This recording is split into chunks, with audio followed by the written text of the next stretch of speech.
నమస్తే ఓర్గల్లు 9 నేషనల్ టీవీకి స్వాగతం. మూసీ బాధితులకు అండగా ఉంటామని, ఏ వ్యక్తికి అన్యాయం జరగనివ్వమని మున్సిపల్ శాఖ ముఖ్య కార్యదర్శి దానకిషోర్ చెప్పారు. హైడ్రా కమిషనర్ రంగనాథ్తో కలిసి ఆయన ప్రెస్ మీట్ నిర్వహించారు. ఈ సందర్భంగా దానకిషోర్ మాట్లాడుతూ అప్పట్లో మూసీకి భారీ వరదలు వచ్చాయని, గతంలో వరదలతో ప్రాణ నష్టం జరిగిందని తెలిపారు. గతంలోనూ నిర్వాసితులను తరలించారని గుర్తు చేశారు. మూసీ సుందరీకరణకు మోక్షగుండం విశ్వేశ్వరయ్య సూచన చేశారని చెప్పారు.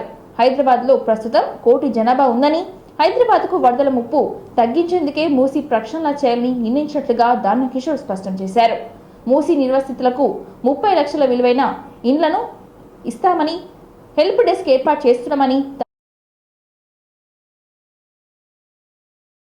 కిషోర్ వెల్లడించారు. మూసీకి వచ్చే మురికిని క్లీన్ చేసేందుకు 3,800 కోట్లు కేటాయించామని, మూసీ నిర్వాసితులకు ఉపాధితో పాటు డబుల్ బెడ్రూమ్ ఇళ్లను కట్టిస్తామని ఆయన హామీ ఇచ్చారు.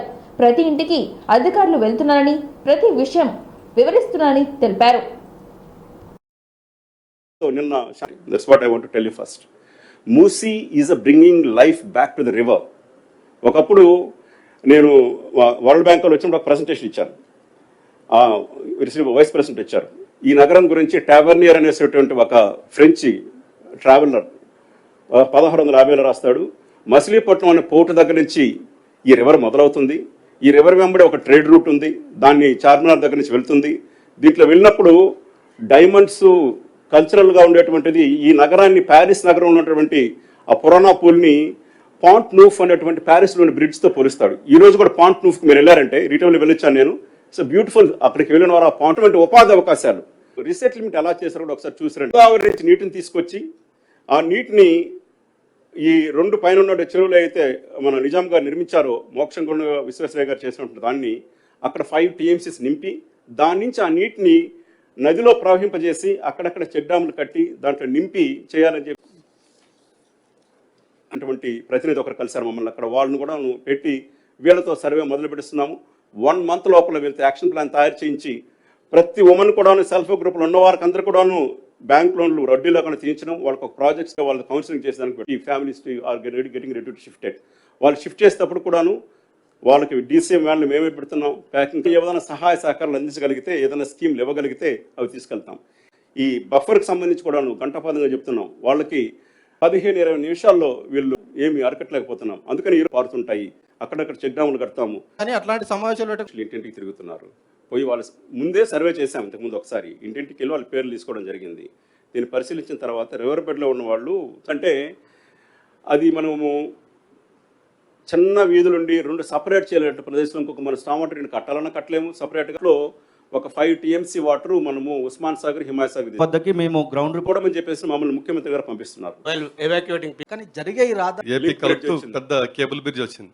సో కొన్ని మీరు ప్రాజెక్ట్స్ పట్టుకున్నప్పుడు హైదరాబాద్ లో కావచ్చు 10 లక్షల లీటర్ల కెపాసిటీ ఉన్న సంపులు తవ్వడం కావచ్చు, దానికి మీకు అసలు లేదనుకోండి, ఆ నీళ్ళంతా వచ్చి నాలలో చేరుతున్నాయి, నాలో మురికిన. Right okay. అంటే జీవించేదానికి హక్కు, అది ప్రాథమిక హక్కు అనమాట. దాంట్లో రైట్ టు క్లీన్ ఎన్వైర్న్మెంట్, ప్రజల ఆస్తులు ఉన్నాయో ఆ ప్రజల ఆస్తులన్నింటినీ కూడా మనం కాపాడాల్సిన బాధ్యత మన సిటిజన్స్ అందరి మీద ఉన్నాయని కూడా చాలా స్పష్టంగా రాజ్యాంగంలో కూడా చెప్పడం జరిగింది. వల్ల కూడా హైడ్రా పైన తీవ్ర వ్యతిరేకత, లేకపోతే హైడ్రా యొక్క దీన్ని అంటే చాలామంది హైడ్రా బాధితులు ఉన్నారు అని చెప్పేసి కూడా ఈ విధంగా కూడా మనం చూస్తూ ఉన్నాం అన్నమాట. హైడ్రా బాధితులు అంటే కనుక మనం చూడాల్సింది ఆల్బర్ట్ ఐన్స్టైన్ ఒక ఫేమస్ కొటేషన్ ఉంటుంది అనమాట. ఏమంటాడంటే, world is a dangerous place to live, not because of those doing evil, but because of those vast majority who are silent and just watching అని చెప్పి అంటాడు. అంటే మీరు ప్రపంచం అనేది ఒక డేంజరస్ ప్లేస్ టు లివ్. ఎందుకు? దానికి మీరు అంటే నాట్ బికాస్ ఎవరో కొంతమంది దాంట్లో తప్పు చేస్తున్నారని కాదు. వాళ్ళు ఈ సర్వే నెంబర్, వీళ్ళు ఉన్న సర్వే నెంబర్ ఏమో వేరుంటుంది, డ్యూ డెలిజెన్స్ చేయట్లేదు. ఒక పంచాయతీ ఆఫీస్కి వెళ్ళి కనుక్కుంటే తెలిసిపోతుంది. ఇది ఆల్రెడీ ఇక్కడ గతంలో ఇక్కడ ఇది పర్టికులర్ కొన్ని అరెస్ట్ అయ్యారు, లేకపోతే సస్పెండ్ అయ్యారు, లేకపోతే ఇక్కడ పర్మిషన్స్ క్యాన్సిల్ చేశారు, దీనికి పర్మిషన్స్ లేవు అని చెప్పిన తర్వాత కూడా వాళ్ళు అంటే అది దాని ప్రయత్నం కూడా చేయలేదు. తర్వాత వాళ్ళు రిజిస్ట్రేషన్ అయ్యి డబ్బు ఇచ్చిన తర్వాత తెలిసినట్టు వాళ్ళు కొంతమంది మా దగ్గర వాపటం కూడా జరిగిందనమాట. అంటే వాళ్ళు అక్కడ కొంత చేయాల్సినటువంటి కొన్ని ప్రిలిమినరీ ఎంక్వైరీస్ చేయలేదు, బ్యాంకర్స్లో కూడా యాక్చువల్గా అక్కడ చేయాల్సినటువంటి వాళ్ళు బ్యాంకుల్లో వాళ్ళ ఫీల్డ్ వెరిఫికేషన్ టీమ్స్ ఉంటాయి. ఒక బ్యాంక్ లోన్ ఇవ్వాలంటే కనుక ఫీల్డ్ వెరిఫికేషన్ టీం ఉండాలి. ఆ ఫీల్డ్ వెరిఫికేషన్ టీం కూడా తెలిసిపోతుంది. ఇప్పుడు నిన్న నాకు చెప్తున్నారు ఏది భువన్ అని చెప్పేసి మన ఎన్ఆర్ఎస్సి పోర్టల్లోకి వెళ్తే కనుక మనకి ఏ సర్వే నెంబర్లు ఉన్నా కూడా మనకు తెలిసిపోతుంది అన్నమాట. మీరు ఒకసారి వెళ్ళి మీ సర్వే నెంబర్ కట్టింది ఒక సర్వే నెంబరు, చూపించేది ఇంకో సర్వే నెంబర్ అన్నప్పుడు అక్కడికి వెళ్ళి నించొని మనం చూసుకుంటే కనుక అక్కడ అసలు సర్వే నెంబర్ ఇదా కాదా అనేది కూడా చెక్ చేసుకోవచ్చు. లేకపోతే మినిమం అక్కడ ఒక ఎవరు అన్నారు రైట్గా తీసుకోవచ్చు. నా టైం ఇచ్చిన తర్వాత కూడా వాళ్ళు చేయలేదనుకోండి, ఇంకో 2 రోజులు ఇద్దాం, పోయేదేం లేదు. తప్పకుండా దాన్ని అంటే ఇప్పుడు రాష్ట్రపతి ద్రౌపది ముర్ము హైదరాబాద్ చేరుకున్నారు. బేగంపేట్ ఎయిర్పోర్ట్ లో ఆమెకు గవర్నర్ జిష్ణుదేవ్ శర్మ, తెలంగాణ సీఎం రేవంత్ రెడ్డి, రాష్ట్ర సీఎస్ శాంతికుమారి, మంత్రులు పొన్నం ప్రభాకర్, సీతక్క, హైదరాబాద్ మేయర్ ఘన స్వాగతం పలికారు. మేడ్చల్ జిల్లా షామీర్పేటలోని నల్సార్ యూనివర్సిటీ స్నాతకోత్సవంలో ఆమె పాల్గొన్నారు. అనంతరం బొల్లారంలోని రాష్ట్రపతి నిలయంలో ద్రౌపది ముర్ము భారతీయ కళా మహోత్సవాన్ని ప్రారంభించారు. రాష్ట్రపతి పర్యటన సందర్భంగా మినిస్టర్ ఇన్ వెయిటింగ్ గా మంత్రి సీతక్కను తెలంగాణ ప్రభుత్వం నామినేట్ చేసింది. రాష్ట్రపతికి స్వాగతం పలకడం నుంచి ఆమె నగరం విడిచి వెళ్లే వరకు రాష్ట్రపతి వెంటే సీతక్క ఉండనున్నారు. రాష్ట్రపతి పర్యటనలో ఎక్కడ ఏ చిన్న అసౌకర్యం కలగకుండా కార్యక్రమాలను ఆమె సమన్వయంతో చేయాలని అన్నారు. రాష్ట్రపతి పర్యటన సందర్భంగా హైదరాబాద్లోని పలు ప్రాంతాల్లో ట్రాఫిక్ ఆంక్షలు విధించారు పోలీసులు.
There are detailed documents concerning each and every farmer. These systematic and voluminous principles of state degrees to facilitate trying to build synergies. Doctor of Philosophy for the degree of Bachelor of Business Administration. Receiving 4 gold medals. The Raghavendra Rao gold medal.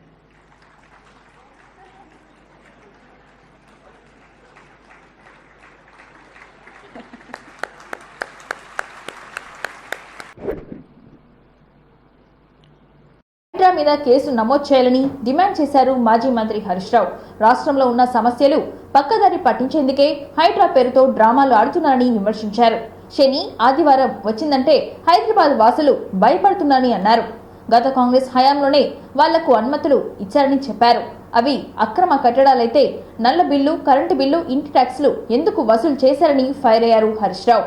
Hydraa బాధితులు నష్టపరిహారం ఇచ్చిన తర్వాతే double bedroom ఇవ్వాలని demand చేశారు.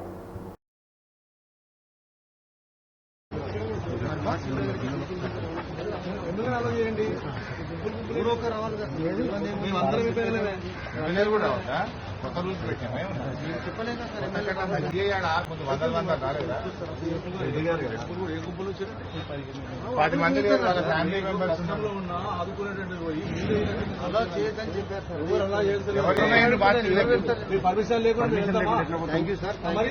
PME Kripal Singh sir 5 నిమిషాలు అయింది. కుక్కట్పల్లి వాళ్ళనే నేను పంపించి వాళ్ళ ఎమ్మెల్యే వచ్చాను. సహకరిస్తున్నప్పుడు మీరు చనిపోయిన బాధలు వదిలిపెట్టి మీ బాధలు ఎక్కువైపోయినాయి. మాకు ఏమైనా అడ్డం లోకల్ పోలీస్ కి బందోబస్తు చూసుకోవడం ఉంటుంది. నాకు ఇష్యూ మాకు ఎట్లా తెలియదు. ఏం చేస్తామని చెప్పి వచ్చి చూడనికుంటారు కదా. నువ్వు చేసేది కాదు సార్, వచ్చి చేసేవాళ్ళు ఆపాడు మీరు జ్ఞానేశ్వర్ ఎస్ఐ ఆపిండా లేదు అడుగు, అనుకున్నాడు అడుగు, సుధాకర్ ఆపిండా లేదు అడుగు, వీళ్ళిద్దరు మమ్మల్ని ఆపిండా లేదు అడుగు. కూకట్పల్లి నియోజకవర్గం నల్ల చెరువు బఫర్ జోన్ లో ఉన్నటువంటి బుచ్చమ్మ గారు ఈ హైడ్రా అధికారుల వేధింపులు భరించలేక ఎప్పుడు తన ఇల్లు కూలగొట్టారనేటువంటి ఒక ఆందోళనతో నిన్న ఆత్మహత్య చేసుకోవడం జరిగింది. ఇవాళ ఈ హైడ్రా పేరిట ఇప్పటికే 3 ఆత్మహత్యలు ఈ హైదరాబాద్ నగరంలో జరిగాయి. అంటే రేవంత్ రెడ్డి గారిని అడుగుతా ఉన్నా, ఇంకా ఎంతమంది నువ్వు చంపదలుచుకున్నావు? ఇది బుచ్చమ్మ ఆత్మహత్య కాదు, రేవంత్ రెడ్డి ప్రభుత్వం చేసిన హత్య. నీ యొక్క తప్పిదాల వల్ల, నీ యొక్క చర్యల వల్ల ఇవాళ వీళ్ళందరూ కూడా ఆత్మహత్యలకు పాల్పడతా ఉన్నారు. దేనికోసం నువ్వు చేస్తా ఉన్నావు? ఇంకా ఎంతమందిని పొట్టన పెట్టుకోదలుచుకున్నావు? ఎన్ని సమస్యలున్నాయి ఈ రోజు రాష్ట్రంలో. ఇప్పుడే గాంధీ ఆసుపత్రిలో మేము మా ఎమ్మెల్యే గారు రావడం లేట్ అయితే అక్కడ నిలబడి చూస్తా ఉంటే మెడికల్ షాప్ దగ్గర లైన్లలో నిలబడి మందులు కొనుక్కుంటున్నారు. అంటే గాంధీ లాంటి ఆసుపత్రిలో కనీసం పేద ప్రజలకు మందులు లేవు. పారాసిటమాల్ గాని, కడుపులో గ్యాస్ వస్తే ఇవ్వాల్సినటువంటి మందులు గాని, సిరప్లు గాని, చిన్న చిన్న మందులు కూడా లేక అన్ని బయటకు రాస్తుంటే మెడికల్ షాపుల్లో మందులు కొనుక్కుంటున్నారు. అంటే ప్రభుత్వ ఆసుపత్రుల్ని నిర్వీర్యం చేసిండు రేవంత్. జోగులాంబ గద్వాల్ జిల్లా పరిధిలోని ఉన్నటువంటి ఎస్సీ గురుకుల పాఠశాల, కళాశాలలో విధులు నిర్వహిస్తున్న పార్ట్ టైం సిబ్బందికి 4 నెలల వేతనాలు విడుదల చేయాలని కోరుతూ నిరసన కార్యక్రమం చేపట్టిన జిల్లా అధ్యక్షుడు వెంకటేశ్వర్లు తోటి సిబ్బంది మాట్లాడుతూ, జిల్లాలోని ఎస్సీ గురుకుల పాఠశాల, కళాశాలలో విధులు నిర్వహిస్తున్న పార్ట్ సిబ్బంది ఈ విద్యా సంవత్సరం ప్రారంభం జూన్ నుండి ఇప్పటి వరకు జీతాలు అందక ఎన్నో ఇబ్బందులు పాలవుతున్నామని మధ్యాహ్న భోజన విరామం సమయంలో మోకాళ్లపై కూర్చొని నిరసన కార్యక్రమం చేపట్టారు. కనీసం రాబోయే పండుగలు దసరా, దీపావళి కుటుంబ సభ్యుల మధ్య జరుపుకోవాలంటే వేతనాలు విడుదల చేయాలని వాళ్ళు కోరారు. ఇకనైనా ప్రభుత్వం వెంటనే జీతాలు విడుదల చేసి సిబ్బంది కుటుంబాలలో సంతోషాన్ని నింపాలని వారు కోరారు. పాఠశాల అతిథి అధ్యాపకులం, పార్ట్ టైం టీచర్స్ గత 8-10 సంవత్సరాలుగా ఈ ఇన్స్టిట్యూషన్లలో పార్ట్ టైం జాబ్ చేస్తూ ఉన్నాం. రెగ్యులర్ ఉపాధ్యాయులతో పాటు రెగ్యులర్ డ్యూటీస్ చేస్తూ వాళ్లకు సమానంగా పనిచేస్తూ వాళ్ళకి ఇచ్చే ప్రతి విధిని మేము సక్రమంగా నిర్వహిస్తూ గత 8 సంవత్సరాల నుంచి ఈ వర్క్ లో మేము రన్ అవుతున్నాం. అయితే గత 4 నెలల నుంచి మాకు రావాల్సిన వేతన బకాయిలను వెంటనే రిలీజ్ చేయండి. మా జీతాలను వెంటనే ఉన్న మా జీతాలను వెంటనే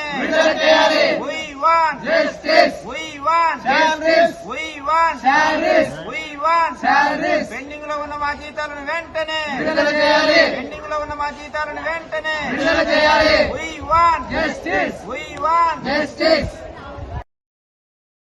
గద్వాల్ జిల్లా గద్వాల్ కోర్ట్ ఆవరణలో నిర్వహించిన జాతీయ లోక్ అదాలత్ కార్యక్రమానికి జిల్లా న్యాయ సేవాధికార సంస్థ చైర్మన్, జిల్లా న్యాయమూర్తి కె కుషా ముఖ్య అతిథిగా పాల్గొన్నారు. ఈ సందర్భంగా జిల్లా న్యాయమూర్తి మాట్లాడుతూ, జాతీయ లోక్ అదాలత్ ను ఒక పండుగలా భావించాలని, అందరూ తమ పెండింగ్ కేసులను వీలైనంత త్వరలో పరిష్కరించుకోవాలని ప్రజలకు తెలిపారు. లోక్ అదాలత్ వేగంగా, తక్కువ ఖర్చుతో 2 పక్షాల మధ్య అంగీకారంతో వివాదాలను పరిష్కరించేందుకే తమ ఉత్తమ వేదికను తెలిపారు. 20 ఏళ్లు తరబడి కోర్టులో కొనసాగే వివాదాలను రాజీ ద్వారా తక్షణమే పరిష్కరించుకోవచ్చని వివరించారు. కోర్టు వ్యవస్థపై పెండింగ్ కేసులు భారం తగ్గించుకోవడంలో జాతీయ లోక్ అదాలత్ కీలక పాత్ర పోషిస్తుందని తెలిపారు.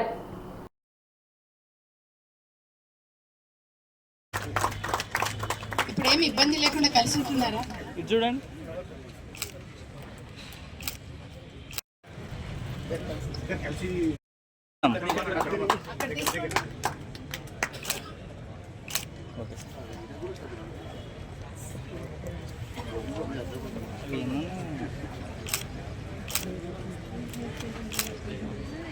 బాగా చూసుకుంటావా? ఇక్కడ నుంచి ఏమి ఇబ్బంది పెట్టావు కదా?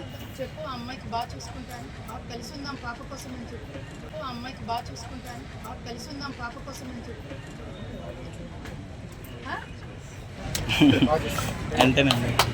ఇద్దరు కలిసి వెళ్ళండి చక్కగా.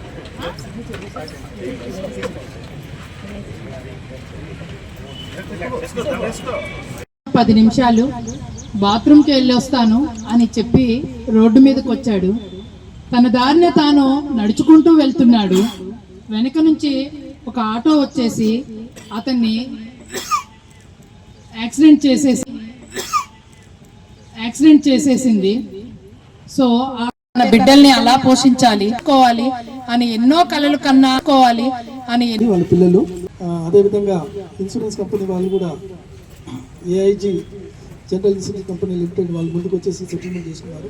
వాళ్ళకు కూడా ధన్యవాదాలు తెలుపుకుంటున్నాము. ఇప్పుడు వాళ్ళకు అవార్డు అందజేస్తున్నాము. అవార్డు వాళ్ళకి కోర్టులో డిపాజిట్ చేస్తారు. కోర్టులో డిపాజిట్ చేయగానే ఎంబటే వాళ్ళకి అమౌంట్ వస్తుంది, చెక్ వస్తుంది. మీకు ఆధారం కల్పించారు.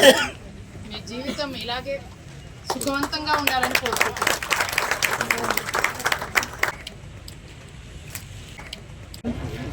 పెద్దయ్య సార్ ఒక నిమిషం. ఓకే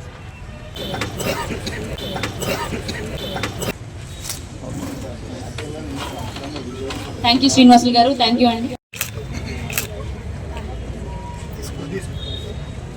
చూడు పెద్దయ్య చూడు సార్ చూడండి. 801/2024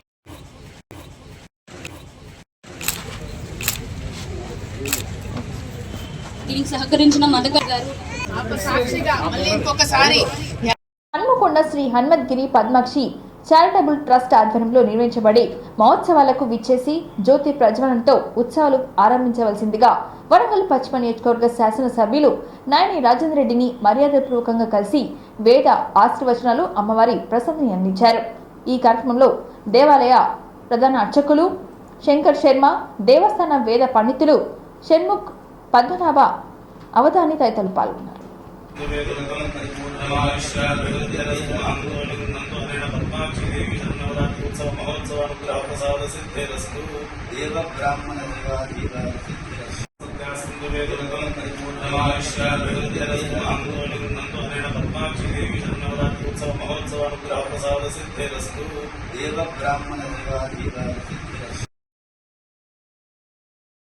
హన్మకొండ శ్రీ హనుమద్గిరి పద్మాక్షి చారిటబుల్ ట్రస్ట్ ఆధ్వర్యంలో నిర్వహించబడి వైకుంఠం తిరుమలలో భారీ వర్షం కురిసింది.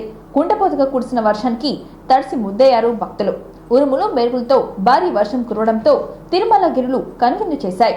జడివాడలో తిరుమల గిరుల అందాలు కనువిందు చేశాయి. వర్షంలో శ్రీవారి ఆలయ పరిసర అందాలను తనివి తీరా ఆస్వాదిస్తున్నారు శ్రీవారి భక్తులు. ఒక పక్కన వెంకన్న నామస్మరణ, మరో పక్కన మనసును ఆహ్లాదపరిచే జడివాడలో శ్రీవారి భక్తులు పరవశించిపోయారు. తిరుమల అందాలను వీడియోలు, ఫోటోలో బంధించారు భక్తులు.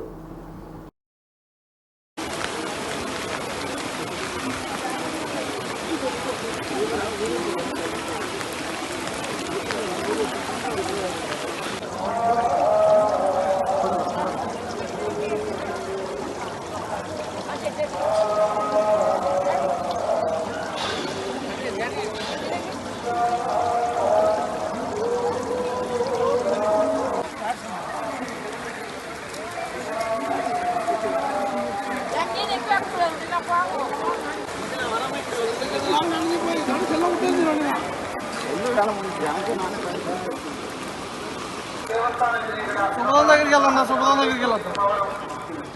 ఇద్దరు కనుక్కుందాం.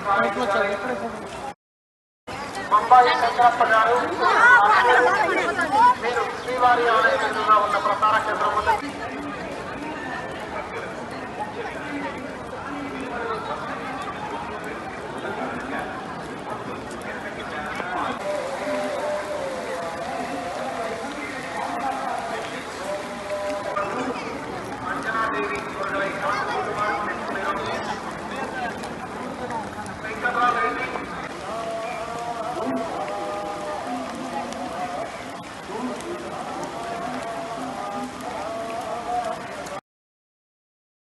ఇంతటితో ఈ వార్తలు సమాప్తం. మరిన్ని వార్తలతో మళ్ళీ కలుద్దాం. చూస్తూనే ఉండండి ఓరగల్లు 9 నేషనల్ టీవీ.